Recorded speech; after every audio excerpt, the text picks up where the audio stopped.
Bem, pessoal, então a essa altura vocês já têm noção de que a transferência de energia térmica pode acontecer por três mecanismos, sendo estes a condução,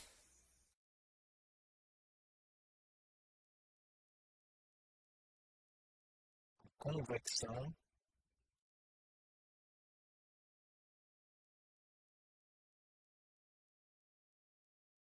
e radiação térmica. Ok?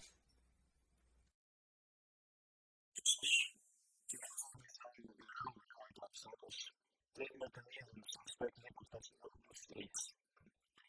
Porém, o que ocorre é que nos problemas práticos e na natureza, dificilmente apenas um dos mecanismos será responsável pela transferência de calor. A situação mais comum é que haja uma concomitância, uma simultaneidade. Eles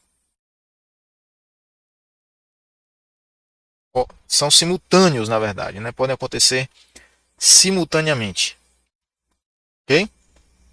Então, é muito comum, por exemplo, nós encontrarmos sistemas, né, onde a condução ocorre junto com a convecção e a convecção combinada com a radiação, ou até os três, tá?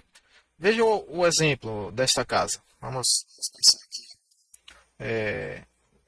Em alguns locais onde nós podemos estudar a transferência de calor, né, com relevância, com aplicação prática nessa casa. Por exemplo, o telhado. O telhado é aquecido pelo sol e essa energia que chega, né, por radiação através do sol vai aquecer o ambiente interno da casa, certo?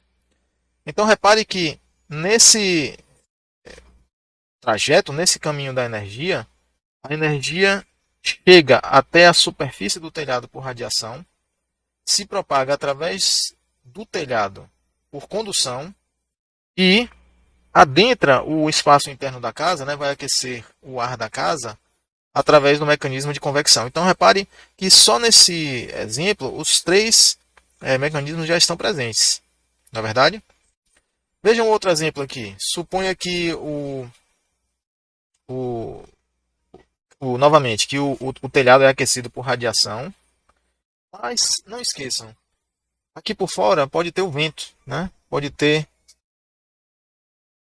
ar que vai resfriar esse telhado, ar em movimento vai resfriar o telhado. Então, parte nesse caso, né? Parte da energia que chega por radiação solar, parte dessa energia vai sair por convecção.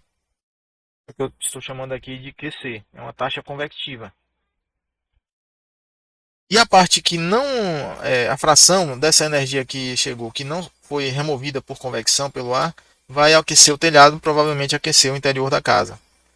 Então repare que nesse caso nós temos convecção e radiação ocorrendo simultaneamente e formando um circuito térmico em paralelo. Em paralelo. Da analogia com circuitos elétricos. Uma vez que circuitos elétricos é algo que nós estudamos, né, bem precocemente, ainda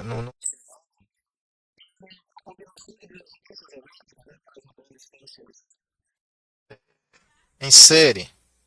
Nós temos duas resistências elétricas em série,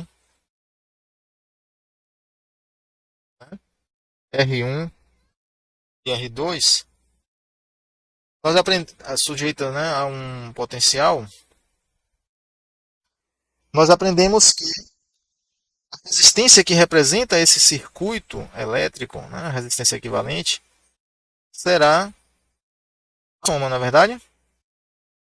R1 mais R2. Tranquilo? E se nós temos um circuito em série,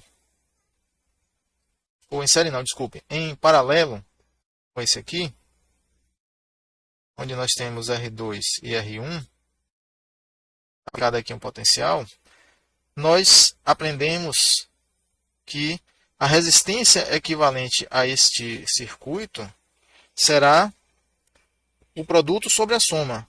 A gente aprende assim. Não é isso? R1 mais R2. Isso para um circuito com apenas duas resistências em paralelo. Mas a expressão geral para a resistência equivalente é que o inverso, o recíproco da equivalente, é a soma dos inversos das resistências. Tá? Então essa de cima ela é específica para duas resistências, certo? E essa aqui é geral.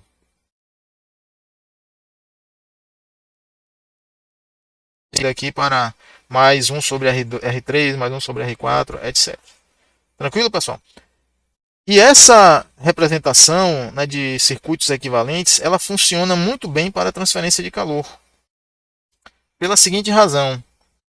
Quando se tem um circuito elétrico, né, como é que nós calculamos a corrente?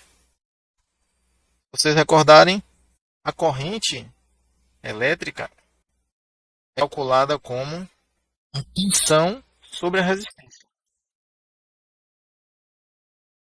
Não é assim?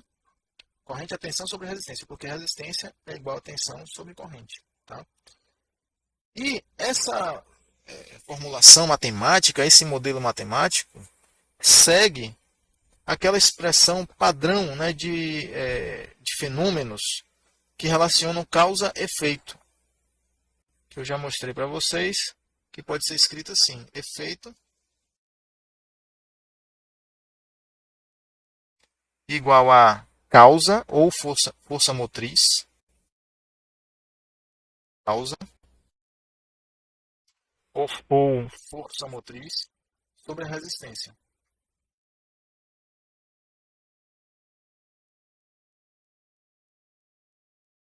Okay?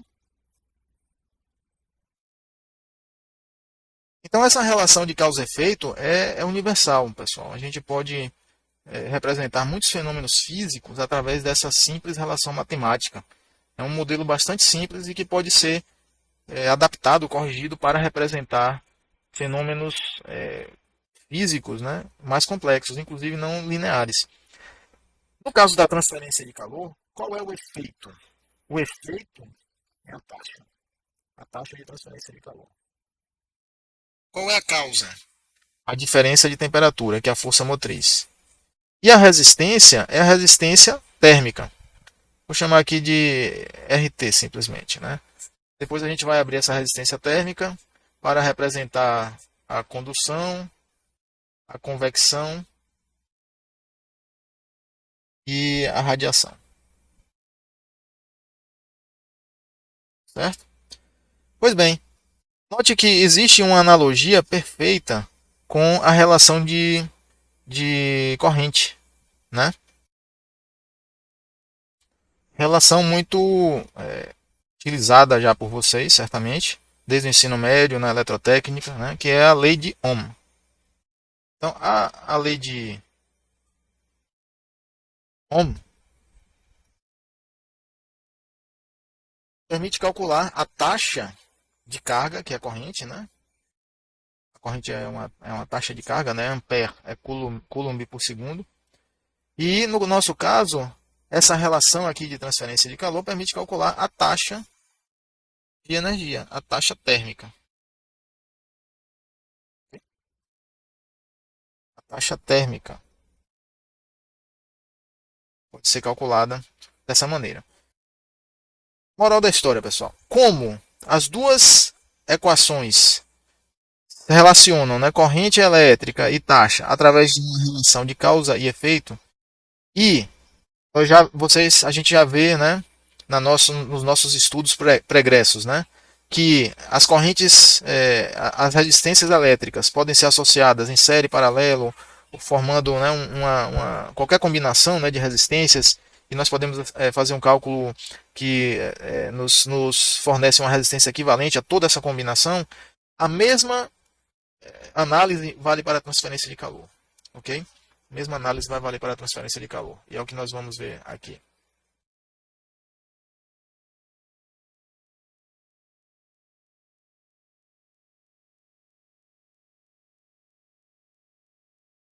Para que nós possamos efetuar uma combinação de resistências térmicas formando um circuito, e calcularmos a resistência equivalente a esse circuito térmico, é necessário, pessoal, que nós tenhamos as expressões correspondentes a cada resistência térmica, correto? E aí vamos fazer isso iniciando com a resistência condutiva para uma parede plana. Eu já fiz isso anteriormente, mas foi de forma bastante rápida, usando a lei de Fourier. Vamos fazer agora explicando melhor, né, com mais detalhe. Então veja, temos aqui o exemplo de uma casa, tá? E vamos considerar que essa casa está em um local onde faz muito frio. Em países de clima muito frio, né, em locais de clima muito frio, se gasta bastante energia com aquecimento de ambientes externos, né? Se gasta bastante energia com calefação. Então vamos supor que esta, esta casa aqui ela é aquecida e nós temos uma temperatura interna e uma temperatura do ambiente, né? Uma temperatura externa mais fria, né? Uma temperatura menor. Vamos dizer que na face interna dessa parede existe o aquecimento aqui do ambiente. Na face interna nós vamos ter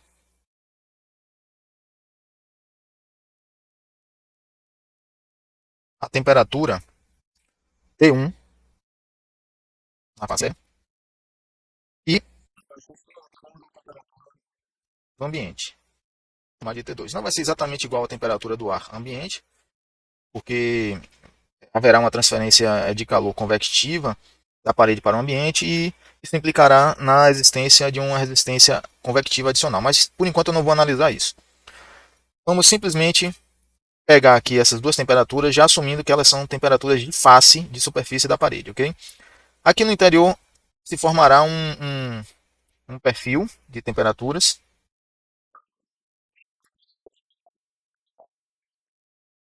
sendo constante a condutividade térmica do material. O perfil será linear, vamos provar isso. Tá? Aqui na parede, vamos orientar um sistema coordenado, iniciando na face com 0 na face interna e L na face externa, ok? Esse será o nosso problema aqui em questão. Pois bem,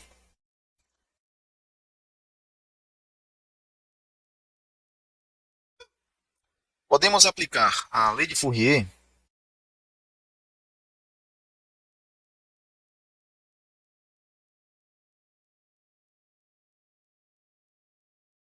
de maneira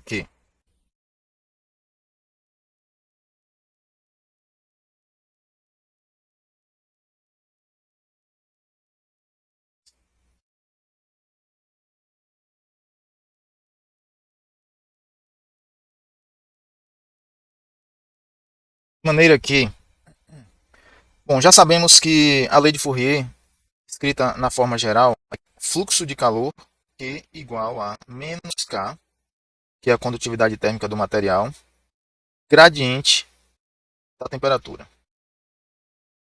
Certo, pessoal? Essa é a forma geral. Lembrando que o Q, esse Q maiúsculo, vetor, né, é o fluxo de calor. O fluxo de uma grandeza escalar é um vetor. Né? Energia é escalar, então o fluxo de energia é um vetor. Essa equação ela pode ser simplificada para o caso unidimensional. Vou colocar assim, ó, 1D, na direção x, como sendo Qx sobre A igual a menos K dt dx.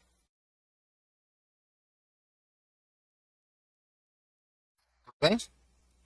Que implica, por sua vez, que Qx é igual a menos Ka dt dx. Ok? Bom, aqui nós temos uma equação diferencial ordinária, né? Uma EDO. E no caso, é uma EDO simples, né? Pode ser resolvida analiticamente por separação de variáveis. E é o que nós vamos fazer. Nós vamos resolver por separação de variáveis esta equação aqui que eu vou chamar de equação 1. Ok? Então, resolvendo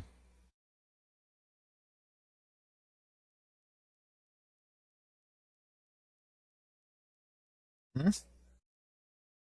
Temos. Para resolver a equação diferencial por separação de variáveis, eu vou separar as variáveis. Então, colocarei tudo que é função de dx lado esquerdo e tudo que é função da temperatura junto com o diferencial de temperatura do lado direito. Então, menos K dt. Tá?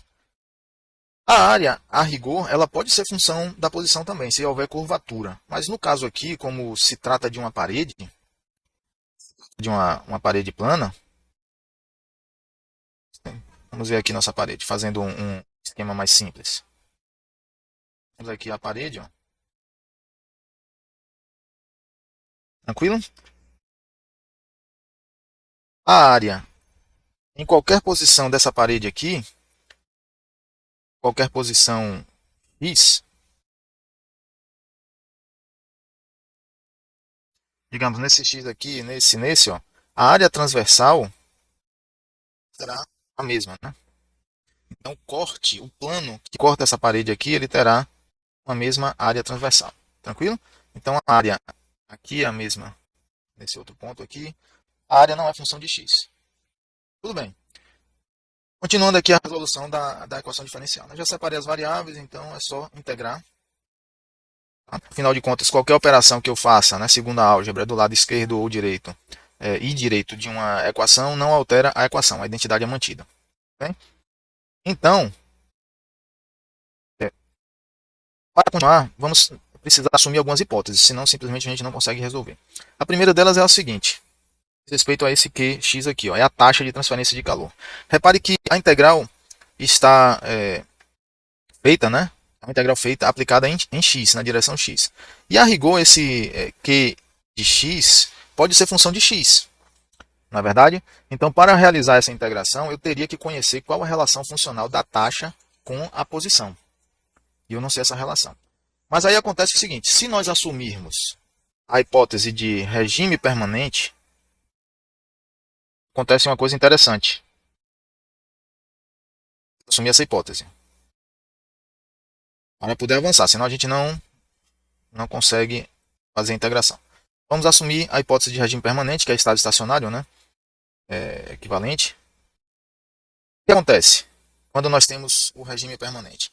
Regime permanente, pessoal, nada varia com o tempo. Na condição de regime permanente, no regime permanente a temperatura não varia com o tempo, as propriedades físicas não variam com o tempo, nada varia com o tempo. Então preste bem atenção. Isolamento térmico. E pessoal, o isolamento térmico ou isolação térmica tem grande aplicação na indústria petroquímica, mas não somente. Também na área de construção civil e até se faz o isolamento térmico de máquinas, por exemplo, que abrangeria aí a área da engenharia mecânica. Mas na indústria química tem grande aplicação, grande e frequente aplicação. Em que consiste o isolamento térmico? O procedimento de isolar termicamente alguma coisa, né, um objeto, um componente, um equipamento, consiste essencialmente na aplicação de um material de baixa condutividade térmica, basicamente a aplicação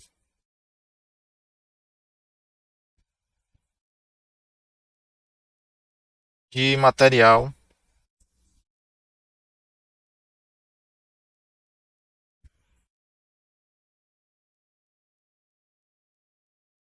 de baixa condutividade,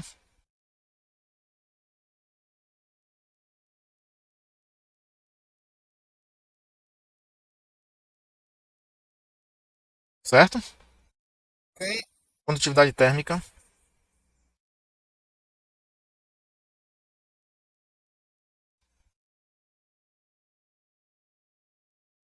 com uma finalidade, que é reduzir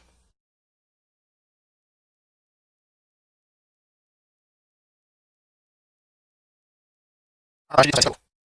É isso.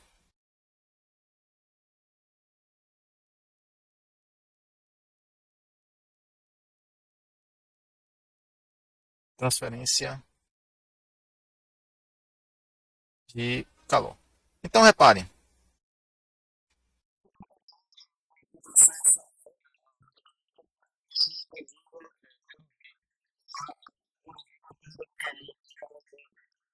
ou o ganho de energia do ambiente, né? Se esse equipamento contiver algum material muito frio, é nesse contexto, né? Nessa situação que nós utilizamos um isolamento térmico. Geralmente, material, né? O material base que é usado como isolamento térmico, ele é produzido pelo aprisionamento de gases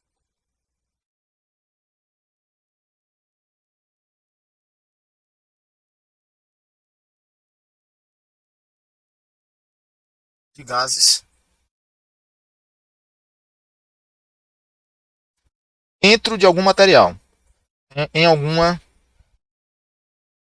em uma matriz sólida, vou colocar assim,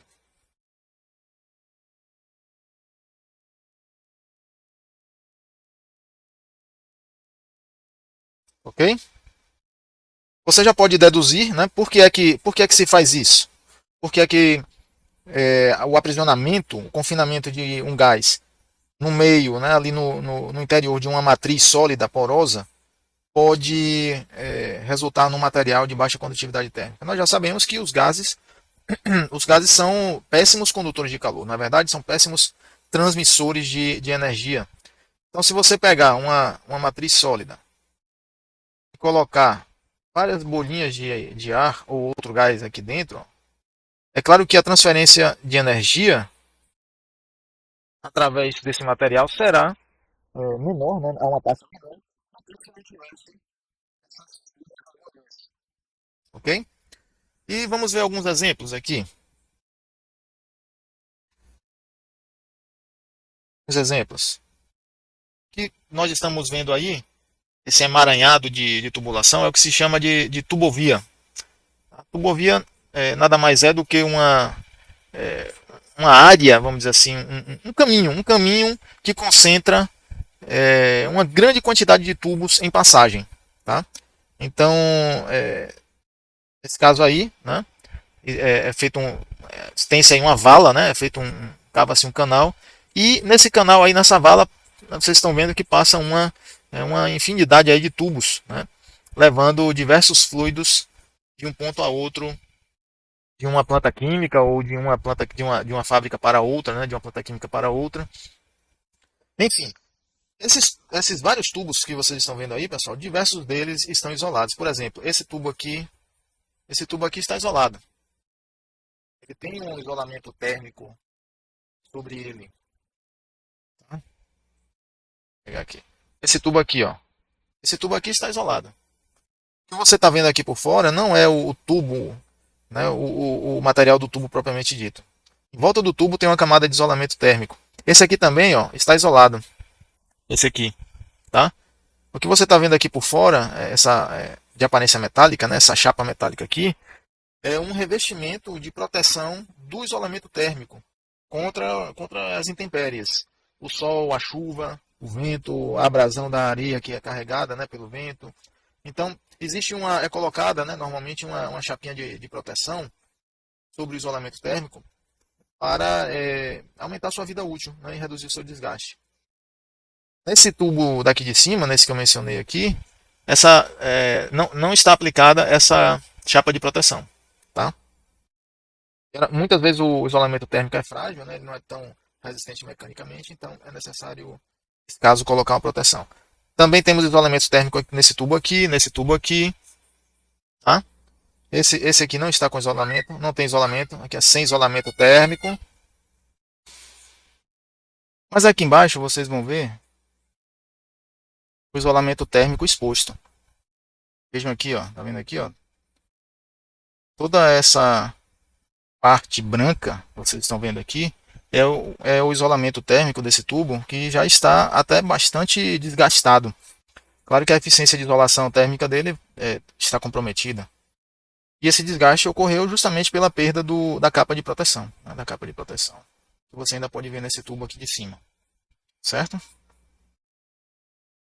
Vamos um outro exemplo. Vejam aqui, dois trocadores de calor completamente isolados. Isolados termicamente. Nós temos aqui dois trocadores. Essa carcaça, essa carapaça que nós vemos aqui, ó, é apenas a laminazinha, né, a chapazinha de proteção do isolamento. Quando ela é removida, o isolamento é exposto. E para ter acesso à carcaça do equipamento em si, é necessário descascar esse isolamento em volta dele, em volta do equipamento. Outro exemplo aqui, vocês estão vendo esse equipamento, ó.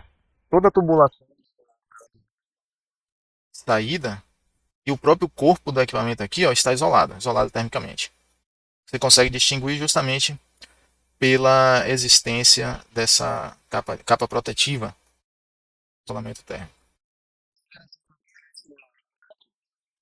Você pode ver aqui completamente isolado. Desse lado aqui você tem uma capa de proteção totalmente isolado, tá? E do lado você vê um tanque sem a capa de proteção, com o isolamento exposto. Aqui nós temos o isolamento exposto. Você vê que é bem frágil mesmo, um tipo de material fibroso, um alã, né? Pode ser facilmente descascado. E no sol e na chuva, o desgaste rapidamente acomete o material. Então são exemplos aí de aplicações. E existem muitos tipos, né, de isolamentos térmicos, vários materiais, né? E cada um com suas características. As características que podemos dizer que são bastante importantes, né, na escolha, na seleção do isolamento térmico para uma dada finalidade, um dado serviço, são as seguintes características, né? A temperatura de utilização é uma característica bem importante, porque a temperatura de utilização do material a temperatura da aplicação, vamos dizer assim, vai determinar, né, se um dado material pode ser utilizado como isolamento, né, nessa dada aplicação. Por quê? Temperaturas muito altas, em geral, degradam os materiais. Tá? O material, por exemplo, um polímero, ele vai degradar, vai acontecer o craqueamento das moléculas, ele pode ressecar, pode se tornar fragmentado. É muito comum isso acontecer. Então, temperaturas altas provocam a degradação térmica dos materiais. E os isolamentos, os materiais utilizados como isolamentos térmicos, têm diferentes capacidades, né, de suportar elevadas temperaturas. Então, alguns materiais são mais resistentes do que outros. Significa que, em uma dada temperatura, um material pode degradar rapidamente, se desfazer, ao passo que outro material isolante pode durar, né, pode ter uma vida útil bastante significativa. Nessa tabela, ou nesse gráfico que nós estamos vendo, aqui nesse diagrama, melhor dizendo, tá? Temos vários materiais. Olha aqui, a lã mineral, celulose, fibra de vidro, resina fenólica, resina de poliuretano, polietileno expandido, que é o isopor, poliestireno expandido, que é o isopor, um polímero, né, baseado em formaldeído, ureia, e o vidro celular, né, também conhecido como espuma de vidro. Repare que cada material desse tem uma temperatura, isso aqui é a temperatura máxima, tá, de utilização do isolante, tá, do isolante térmico. Cada material desse tem uma temperatura máxima diferente, vocês estão vendo? E destaque aqui, cabe ser dado a espuma de vidro, tá? Suporta uma aplicação a elevadíssima temperatura comparada quando se compara-se com os demais materiais, certo? No eixo da abscissa, nós temos a condutividade térmica do material, tá? Repare que a condutividade térmica, quando se trata de isolante térmico, quanto mais baixa, menor, na verdade. Quanto mais baixa, melhor. Ok? Quanto mais baixa, melhor. Se for, né, considerada, né, a capacidade de reduzir a transferência de calor por condução e convecção. No caso, mais especificamente por condução, aqui nesse caso. Tá? Então, quanto mais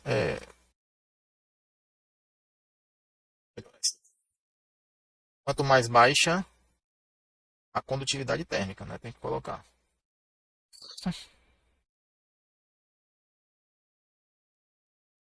a condutividade.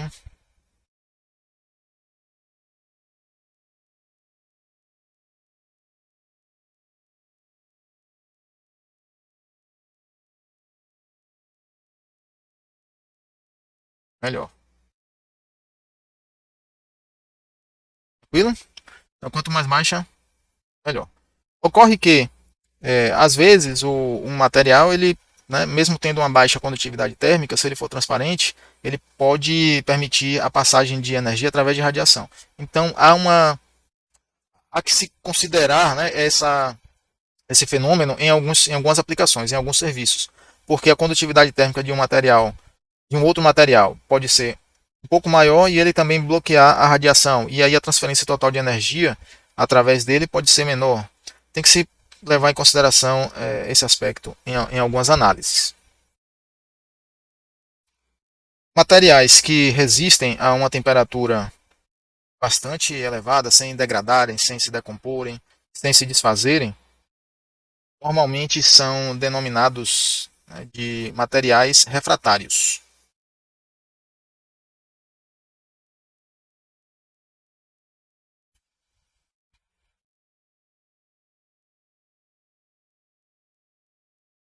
Então vamos colocar aqui, não, né, materiais refratários.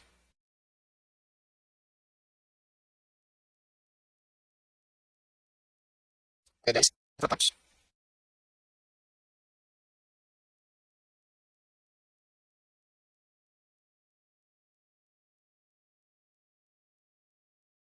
Certo? Resistem a elevada temperatura.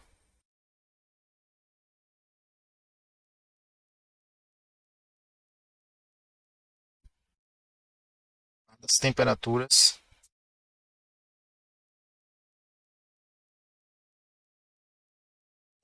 a integridade.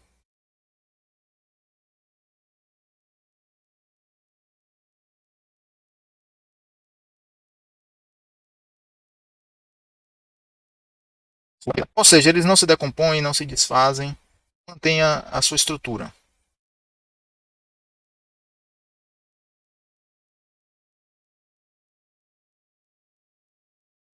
Certo? São materiais refratários.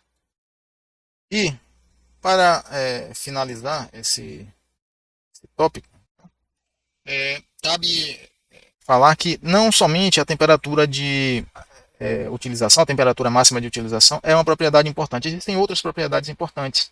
Por exemplo, a densidade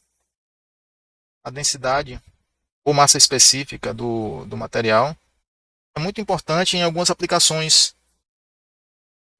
que nas quais, né, o peso é importante. Né? Por exemplo, o isolamento térmico em foguetes, né, em naves espaciais, em satélites. O peso é extremamente importante porque sai muito caro levar esse peso junto, né, com o equipamento, né, com o satélite, com o foguete e colocar em órbita, sendo que o peso do isolamento, se pudesse, se a aplicação permitisse não utilizar o isolamento térmico, ele não seria utilizado, né, porque é um peso que pode se dizer não é o payload, né, do foguete, não é a carga paga, é uma carga que é necessária para o funcionamento do equipamento. Então, quanto menor for essa carga essencial para o funcionamento do equipamento, maior poderá ser a carga paga, né, o payload, né, que é a carga útil mesmo.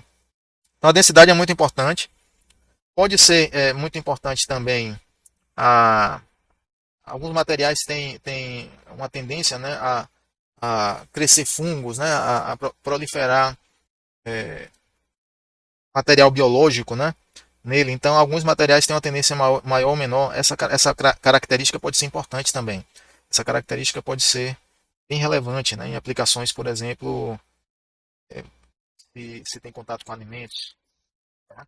E não podemos deixar de falar jamais do custo, né? Custo é importante, né?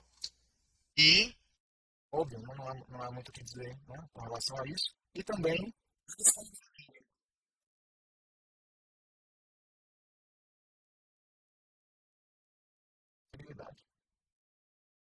Às vezes você